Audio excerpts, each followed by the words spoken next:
In the late 1800s, millions of people were born and never officially recorded. No certificate, no registry, no legal proof they had ever existed. Not because their families refused, not because of a mistake, because at the time the system itself simply wasn't there. A child could grow up, work, marry and die without ever appearing in a single government document.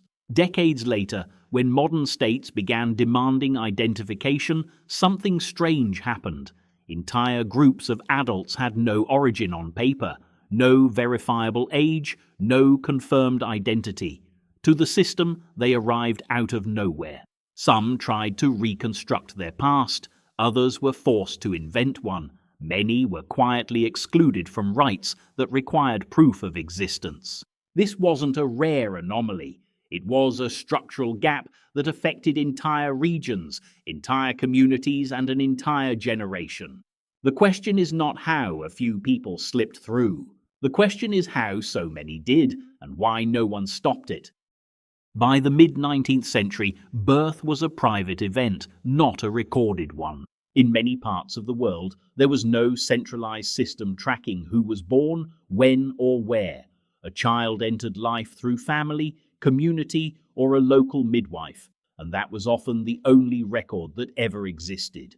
No document followed them, no authority required it. Governments at the time did not yet operate with the precision people assume today.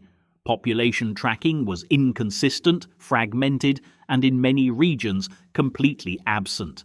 Civil registration systems either did not exist or were loosely enforced, limited to major cities or specific classes of people. Outside those areas, the situation changed quickly. Rural communities, frontier regions, and colonial territories functioned beyond administrative reach. Distance alone made oversight impractical. In some cases, officials visited only once a year. In others, they never arrived at all. Families relied on memory, oral acknowledgement, or entries in religious books, records that were informal, local, and often lost over time. This created a silent divide, not between rich and poor, but between those who were documented and those who were not. Two individuals could be born in the same year, in the same country, yet only one would leave a trace within the system. For the other, there was nothing official to return to. No starting point, no verified origin, no proof that their life had ever been formally recognized. And because this gap was never treated as urgent, it continued, quietly expanding into something much larger than anyone intended. The absence of a birth record was not just a missing document, it was the absence of legal identity. Without proof of birth, a person could not be fully recognized by the state. That limitation appeared slowly, often unnoticed at first. A child might still grow up within a community, learn a trade, and take on responsibilities. Nothing seemed different until interaction with formal systems became unavoidable. Education was one of the first barriers. As public schooling expanded, enrollment increasingly required documentation.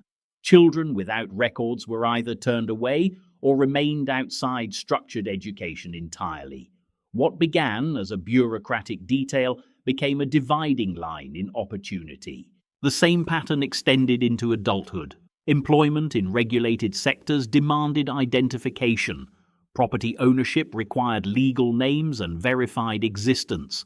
Marriage, in many regions, depended on official records to be recognized by law. Without documentation, these milestones either became inaccessible or existed in a fragile, unofficial state.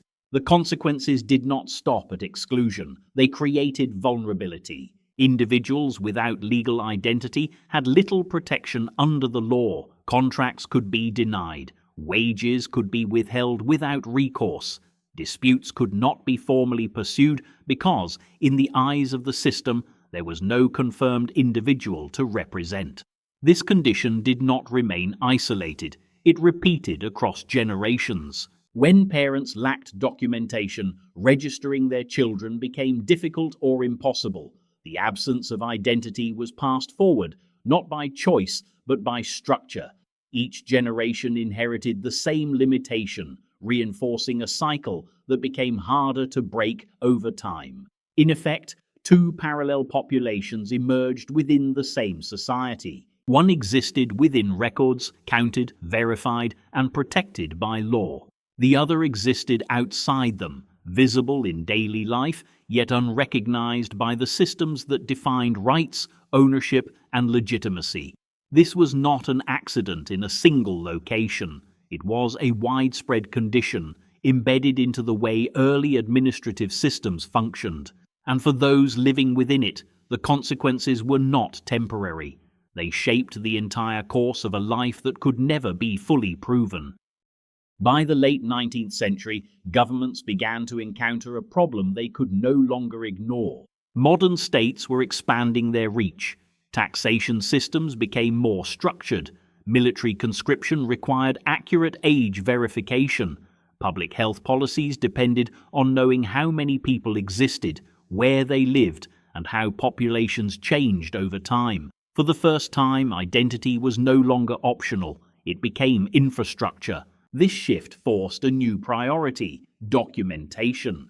Countries across Europe and North America started building centralized civil registration systems. Birth certificates were no longer informal or optional. They became the foundation of legal identity. A person needed to be recorded at the moment of entry into society, not years later, not based on memory, but through official recognition. On paper, the solution was simple. In reality, it exposed a deeper issue. Millions of individuals were already alive without any record of their birth. They had grown into adulthood under a system that never required proof of origin. Now, suddenly, proof was essential, and they did not have it. Governments attempted to integrate them, but the process was inconsistent. Some individuals relied on witness statements.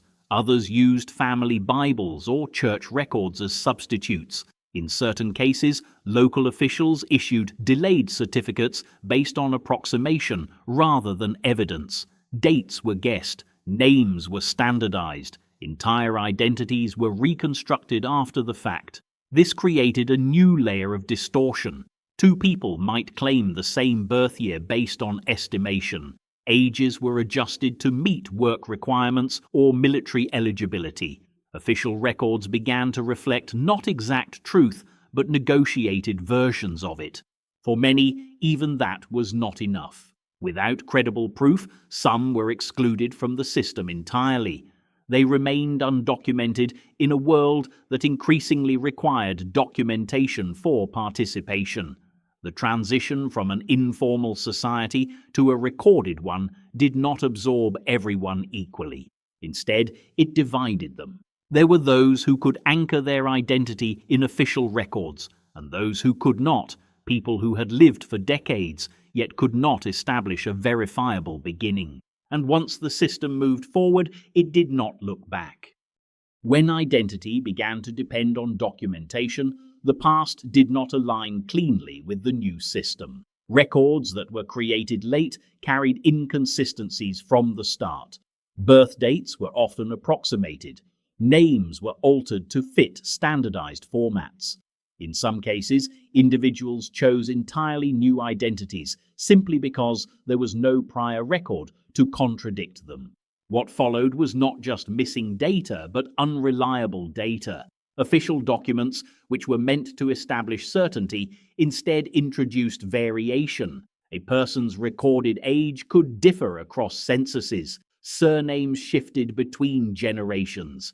Entire family lines became difficult to trace because their earliest entries were based on reconstruction rather than original registration. These discrepancies did not remain confined to paperwork. They carried forward into legal and administrative systems that depended on accuracy. Inheritance claims could be challenged due to unclear lineage. Pension eligibility relied on age verification that did not always exist. Citizenship status, especially in regions with shifting borders, became difficult to confirm without foundational records. In this way, the absence of documentation in one era produced complications in another. Even as record-keeping improved, the system had to operate on top of an unstable base.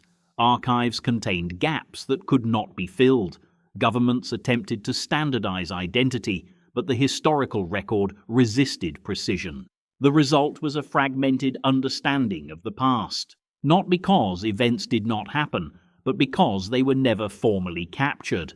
Millions of lives were only partially documented, leaving behind traces that were incomplete, inconsistent, or entirely missing. This legacy did not disappear with modernization. It remained embedded in legal systems, historical research, and family histories, quietly shaping what could be proven and what could only be assumed. Today, birth is recorded within hours. A name is assigned, a time is logged, and an official record is created almost immediately. Identity is no longer something that develops over time.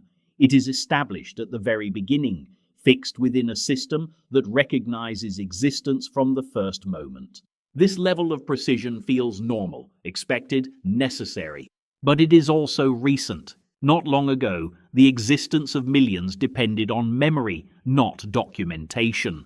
A person could live an entire life without ever being formally acknowledged by any institution beyond their immediate surroundings.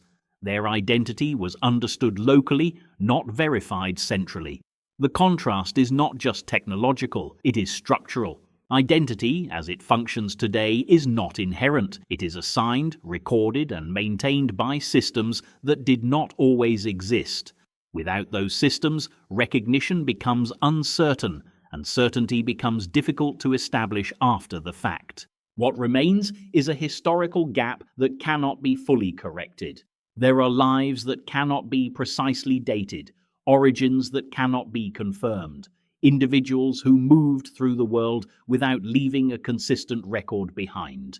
They were present, but not formally preserved. And as modern systems continue to expand, they rely on the assumption that existence is always documented, an assumption that not long ago was not true.